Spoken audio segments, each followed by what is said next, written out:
Question number 12 में है आपका the sum of two numbers is this number, if one of them is इतना, what is the other number. इस question में कह रहा है कि दो नंबर का सम जो है वो इतना है, उसमें से अगर एक नंबर इतना है तो अदर नंबर क्या होगा। ठीक है, अदर नंबर आपको बताना है। तो चलिए इसे सॉल्व कर लेते हैं। आपको क्या करना होगा, इस वाले नंबर में ये वाले नंबर को सब्ट्रैक्ट करना होगा तो अदर नंबर हमें मिल जाएगा। ठीक है, इसका सॉल्यूशन हम देख लेते हैं।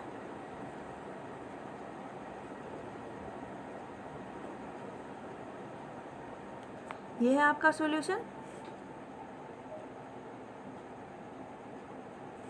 ठीक है, सम ऑफ टू नंबर इतना है, दो नंबर का sum, one of the number is इतना, अदर नंबर आपको इस वाले नंबर में से इस वाले नंबर को सब्ट्रैक्ट करना होगा। आप सब्ट्रैक्ट करके खुद से लिख लोगे, हो गया। अब हम क्वेश्चन नंबर 13 को समझ लेते हैं। क्वेश्चन नंबर 13 में है आपका ए मैन हैड इतना rupees with him, he spend इतना rupees on buying a school building, how much money is left with him. इस क्वेश्चन में कह रहा है एक पर्सन, एक मैन है, उसके पास इनिशियल में इतनी अमाउंट थी। ठीक है, और उसने एक स्कूल बिल्डिंग खरीदी। ठीक है, इतने रुपए में। ठीक है, तो उसके पास अब कितनी पैसे हैं, कितने पैसे बचे हैं। ठीक है, जैसे मैं कह दूं कि मेरे पास 1000 रुपीज़ है और मैंने एक वॉच ख़रीद लिया 800 में, तो मेरे पास कितने बचे होंगे, तो मेरे पास 200 बचेंगे। ठीक है, मैंने क्या किया, यहाँ पे सब्ट्रैक्ट कर दिया, 1000 में 800 को सब्ट्रैक्ट किया, 200 आ गया। इसी तरीके से आपको यहाँ पे इस वाले में इसे सब्ट्रैक्ट करना होगा, तो उस मैन के पास जो बचा हुआ है वो आपको मालूम हो जाएगा। तो हम इसका सॉल्यूशन देख लेते हैं। ये है आपका सॉल्यूशन क्वेश्चन नंबर 13 का। इनिशियल अमाउंट इतना रुपीज़ थी, amount spend on buying a school building, school building पे जो स्पेंड हुई है मनी वो इतनी है। Amount left with the man, कितनी अमाउंट बची है, तो इस वाले में से इस वाले को सब्ट्रैक्ट कर दिया। ठीक है, आपको यहाँ पे सब्ट्रैक्ट करके लिखना है, ये आप खुद करोगे। ठीक है, इस तरह से आपका क्वेश्चन नंबर 12 एंड 13 भी कंप्लीट होता है। अब हम क्वेश्चन नंबर 14 पे चलते हैं। क्वेश्चन नंबर 14 में है आपका ए सोसाइटी नीडेड इतना rupees two by a property, it collected इतना रुपीज़ एज मेंबरशिप फी। यहाँ पे क्वेश्चन में पहले क्या कह रहा है, एक सोसाइटी को ज़रूरत है एक प्रॉपर्टी ख़रीदने के लिए इतने रुपए की। ठीक है, और उसने कलेक्ट किया है मेंबरशिप फ़ी से इतने रुपीज़ को, और लोन लिया है बैंक से इतने रुपीज़ का, और उसे डोनेशन भी मिला है इतना।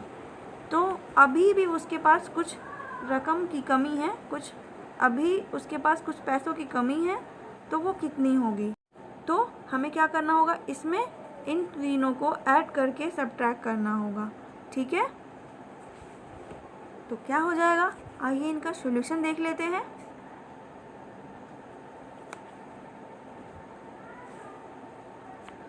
ये है क्वेश्चन नंबर 14 का सॉल्यूशन।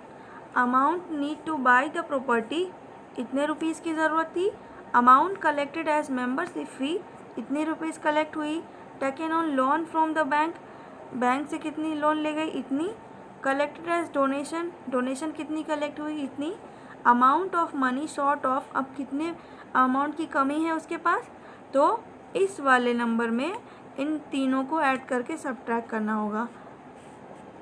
ठीक है, यहाँ पे 5 3 3, ठीक है, ये वाला नंबर है, माइनस इन तीनों को ऐड करना है। ठीक है, अब इसके बाद आपको करना है, पहले इन तीनों को ऐड करोगे, फिर इसमें से सब्ट्रैक्ट करोगे। ठीक है, इस तरह से ये आपका क्वेश्चन नंबर 14 हो गया कंप्लीट। अब हम क्वेश्चन नंबर 15 पे चलते हैं।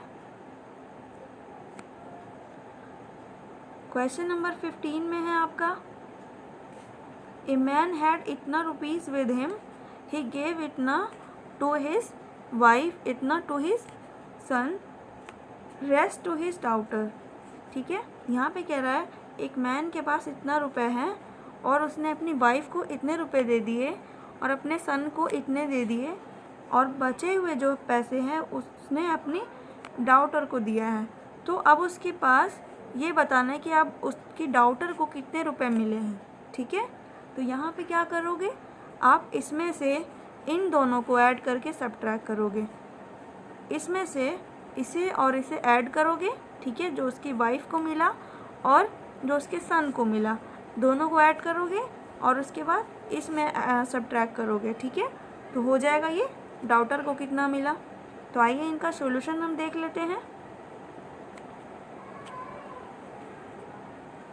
ठीक है, ये है आपका सॉल्यूशन। इनिशियल अमाउंट, इनिशियल इतनी थी, amount given to his wife इतनी दी गई, amount given to his son, son को इतने मिले, amount received by the daughter, daughter को कितनी अमाउंट रिसीव हुई, तो इसमें से इन दोनों को ऐड करके सब्ट्रैक्ट करना है। इसमें से इन दोनों को ऐड कर दिया और यहाँ पे सब्ट्रैक्ट का साइन है। ठीक है, पहले आप इन दोनों को ऐड कर लोगे, उसके बाद जो आएगा इसमें से सब्ट्रैक्ट करके यहाँ पे आपका आंसर हो जाएगा। ठीक है, नेक्स्ट क्वेश्चन है आपका question number 16। The cost of a chair is ₹1485। How much will 469 such chairs cost. इस क्वेश्चन में कह रहा है एक चेयर का कॉस्ट इतना रुपीज़ है, तो इसी तरह के 469 चेयर का कॉस्ट कितना होगा। तो आपको पता है इसमें क्या करना होगा, इसमें हमें मल्टीप्लाई करना होगा। ठीक है, तो आप इस तरह से लिखोगे, आप इसे नोट करो, the cost of a chair is equal to rupees क्या है 1485। So the cost of 469 chairs is equal to, आपको क्या करना है यहाँ पे मल्टीप्लाई करना होगा, मल्टीप्लाई विथ 469। अब आप इसे मल्टीप्लाई करके इसे लिख लेना। ठीक है, आपका 16 नंबर क्वेश्चन कंप्लीट हो गया। अब हम नेक्स्ट क्वेश्चन को देखते हैं। क्वेश्चन नंबर 17 में है आपका how much money was collected from 1786 students of A school for a charity show if each student contributed ₹625। इस क्वेश्चन में कह रहा है कि एक स्टूडेंट अगर किसी स्कूल के चैरिटी शो में इतना रुपीस अगर कंट्रीब्यूट करते हैं, तो इसी तरह के 1786 स्टूडेंट अगर कंट्रीब्यूट करते हैं तो कितना होगा, वो मनी कितना हो जाएगा। ठीक है, जैसे मैं कहूँ कि एक स्टूडेंट 100 रुपीज़ अगर कंट्रीब्यूट कर रहे हैं तो 10 स्टूडेंट कितना करेंगे, तो हम क्या करेंगे 100 में मल्टीप्लाई करेंगे 10 से, 100 में क्या करेंगे 10 से मल्टीप्लाई करेंगे, तो क्या हो जाएगा 1000 होगा ना। इसी तरह से आपको यहाँ भी मल्टीप्लाई करना होगा। ठीक है, तो इसका हम सॉल्यूशन देख लेते हैं। ये है इसका solution. Contribution from one student for the charity show ₹625। Contribution from 1786 students, multiply यहाँ पे करना है, आप इसे मल्टीप्लाई करके लिख लेना। ठीक है, आपका ये 17 कंप्लीट होता है। अब हम नेक्स्ट क्वेश्चन पे चलते हैं।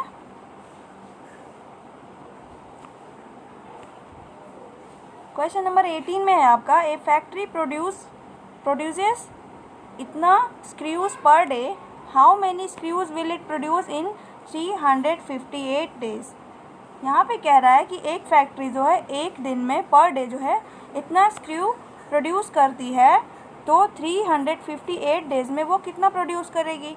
तो यहाँ पे भी आपको मल्टीप्लाई करना होगा। आप किस तरह से इसे लिखोगे, screw produce in 1 day is equal to कितना हो रहा है 6985। अब नेक्स्ट लाइन में लिखोगे screw produced in 358 days equal to क्या करोगे, यहाँ पे 358 में मल्टीप्लाई करोगे आप किससे 698, एक second,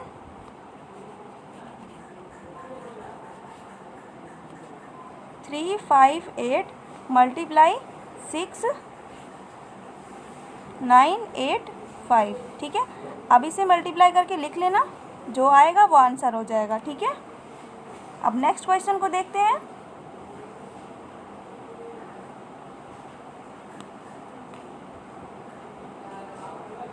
question number 19। Mister Bhaskar saves rupees इतना every month, how much money will he save in 13 years. इस क्वेश्चन में कह रहा है कि मिस्टर भास्कर जो है हर महीने इतना रुपए सेव करता है, तो वो 13 साल में 13 ईयर्स में कितने मनी सेव कर लेगा। तो ऑब्वियसली इसमें भी मल्टीप्लाई करना है। आपको पता है कि 1 years equal to 12th month होते हैं, ठीक है। इस तरह से आपको निकालना होगा 13 ईयर्स में कितने मंथ हो जाएंगे। तो 13 में मल्टीप्लाई करना होगा 12 से, क्या आ जाएगा आपका 156 मंथ, ठीक है। इसके बाद क्या करना होगा, 156 से आपको इसे मल्टीप्लाई करना होगा, इसे, ठीक है। आइए इसका सॉल्यूशन देखते हैं।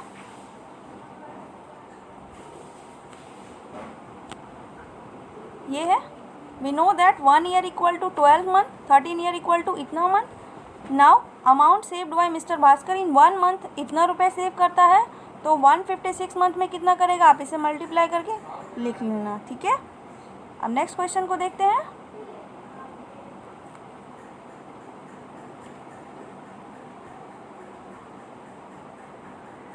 क्वेश्चन नंबर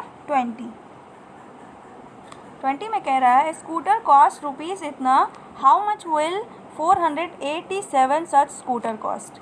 ये क्वेश्चन सेम 16 के जैसा है, आप इसे खुद से ट्राई करना। सेम जैसे मैंने 16 बताया है उसी तरह से आपको 20 भी सॉल्व करना है, ठीक है। अब हम 21 पे चलते हैं। An aeroplane covers 1485 kilometre in 1 hour, how much distance will it cover in 72 hours.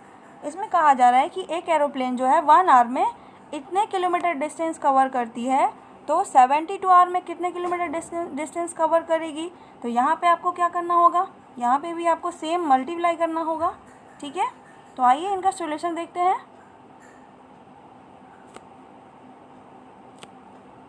ये है distance covered by the aeroplane in 1 hour, 1 hour में इतना kilometre distance covered in 72 hours, 72 से मल्टीप्लाई करना था, आप इसे मल्टीप्लाई करके किलोमीटर में आंसर लिख लेना, ठीक है।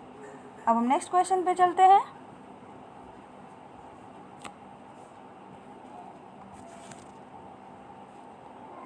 Question number 22। The product of 2 numbers is इतना, if one of the number is 364 find the other number. इस तरह के क्वेश्चन आपने प्रीवियस क्लास में भी सॉल्व किया है, लेकिन फिर भी मैं इसे बता दे रही हूँ, आपको समझा दे रही हूँ। 2 नंबर का प्रोडक्ट इतना है, प्रोडक्ट का मतलब क्या होता है, मल्टीप्लाई। 2 नंबर का मल्टीप्लिकेशन इतना है, उसमें से एक नंबर इतना है, तो दूसरा नंबर आपको बताना है।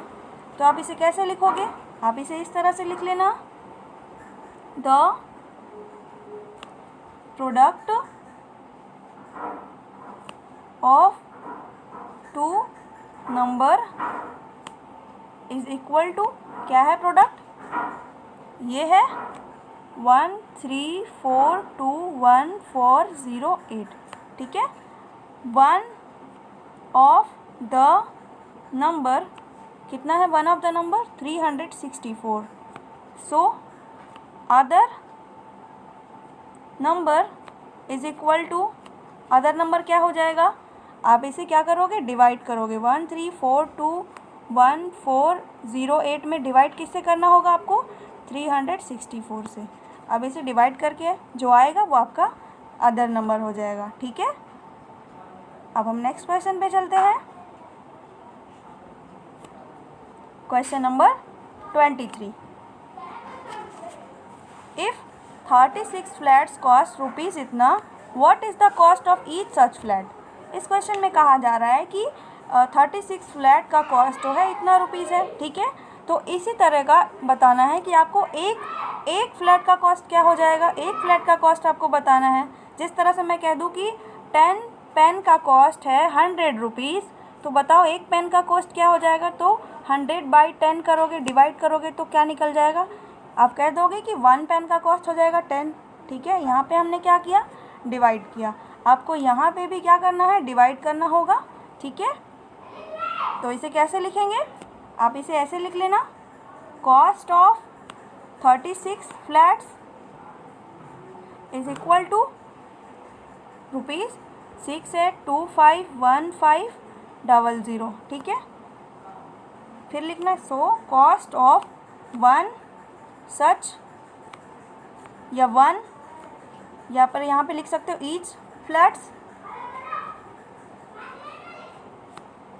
Each flat is equal to, क्या करोगे, 682515 जो नंबर है 00 डिवाइड बाय 36, डिवाइड करके जो आएगा वो आपका आंसर हो जाएगा। ठीक है, आपका क्वेश्चन नंबर 23 कंप्लीट होता है।